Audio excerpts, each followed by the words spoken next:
আসসালামু আলাইকুম, কেমন আছেন সবাই? আশা করি ভালোই আছেন। তো আজকে 6 ডিসেম্বরে কত পিস নতুন গরু এসেছে এবং কি কি ঘটেছে সম্পূর্ণ বিস্তারিত ভিডিওতে আপনাদের কাছে দেখাবো। ধৈর্য সহকারে ভিডিওটি দেখুন, তাহলে বুঝতে পারবে। এখন যে গরুগুলো দেখছেন এই গরুগুলো আপনার দুপুরে আসছে, ঠিক আছে? এই গরুগুলো দুপুরে আসছে এবং ওজনের কাজ শেষ হয়ে গেছে, পাশাপাশি গরুগুলো সাইজ করাও কিন্তু কমপ্লিট। তো এই গরুগুলো মোট আসছে 30 পিস, দুই গাড়িতে 30 পিস গরু আসছে। তো এই গরুগুলো সাইজ করে আমরা এখনও মানে অন্য কোনো কাজে যেতে পারিনি। এখন বিকেলের টাইম আরেক গাড়ি গরু চলে আসছে কিন্তু, ঠিক আছে? ওই যে দেখতে পাচ্ছেন গাড়ি দাঁড়ায় আছে, ওখানে কিন্তু গরু গাড়ি থেকে নামানো হচ্ছে আর কি। তো চলুন আপনাদেরকে কাছে নিয়ে গিয়ে দেখাই, তাহলে পুরো বিষয়টা বুঝতে পারবেন। তো এখানে আপনার একটা বিষয় যে গাড়ি থেকে গরু নামানো এবং গাড়িতে গরু লোড করা দুটাই কিন্তু খুব ইজি, মানে ওইরকম কোনো কষ্ট করতে হয় না গরু নামানোর ক্ষেত্রে প্লাস লোড করার ক্ষেত্রে গাড়িতে। তো এখানে গরুগুলো কিন্তু একটা গাড়ি থেকে নেমে গেলেই আর পিছনে দেখা যাচ্ছে প্রতিটা গরু কিন্তু নেমে যায়। আপনারা হয়তো ভিডিওতে বুঝতে পারছেন এখন যে সর্বপ্রথম একটা বা দুইটা গরু নামছে, এখন ওটা দেখা দেখি প্রতিটা গরু কিন্তু নামতেছে। গাড়ি থেকে গরুগুলো নামানো হয়ে গেলে আমাদের সর্বপ্রথম কাজ হবে এখন গরুগুলো ওজন করা। তো সেটা কিভাবে ওজন করি আমরা সেটা আপনাদেরকে দেখাবো আমি। তো এখানে একটা কাহিনী ঘটছে, দেখেন যে গরুগুলো কিন্তু নামতেছে, তো নামতে নামতে একটা গরু কিন্তু পড়ে গেছে। এখানে যে গরুটা দেখতে পাচ্ছেন এই গরুটা কিন্তু পড়ে গেছে এখানে, ঠিক আছে? তো এইটা এখন 2-3 জন মিলে ধাক্কা দিয়ে তুলতে হবে। তো সেটা আপনাদেরকে আমি ভিডিওতে দেখাতে পারি নাই, কারণ আমি গেছিলাম এখানে ধাক্কা দিয়ে গরুটাকে তোলার জন্য।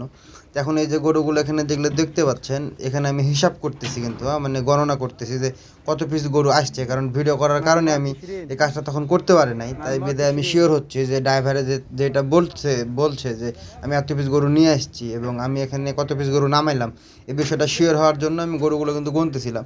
তো এখানে এখন দেখেন আরেকটা কাহিনী, সেটা হচ্ছে কি যে গরুটা আপনারা দেখতে পাচ্ছেন এখন গাড়ির পিছনে শুয়ে আছে, আসলে কিন্তু এটা শুয়ে নাই, গরুটা মারা গেছে, ঠিক আছে? তো আসলে এখানে কিছুই করার নাই, কী কারণে মারা গেছে সেটা আমি সঠিক জানি না, আর এটা ড্রাইভারও ওইভাবে বলতে পারে না।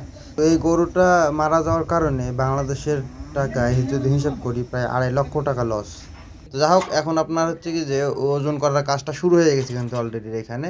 তো আপনারা হয়তো বুঝতে পারছেন যে ওইখানে সবগুলো গরু একসঙ্গে রাখা থাকে এবং ওইখান থেকে একটা একটা করে গরু এই মিজানের ভিতরে কিন্তু আমাদেরকে নিয়ে আসতে হয় এবং এখানে ওজন করে সামনে গেট আছে, ছেড়ে দিলে চলে যায়। আপনারা হয়তো বুঝতে পারছেন যে ওইখান থেকে গরুগুলো কীভাবে চলে আসছে এবং পিছনে কিন্তু একজন আছে, ওই কিন্তু গরুগুলো নিয়ে আসতেছে।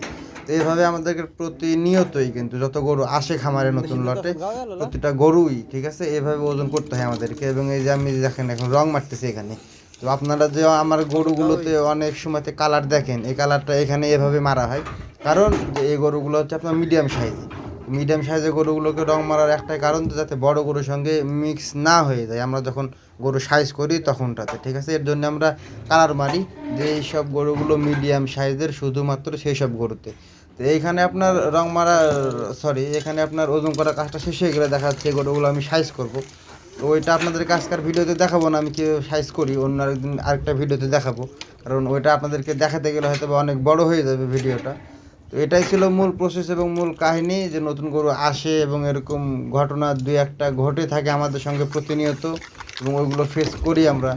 তো যাই হোক, ভিডিওটি কেমন লাগলো কমেন্ট করে জানাবেন, আমার জন্য দোয়া করবেন যাতে করে আপনার জন্য ভালো কিছু করতে পারি।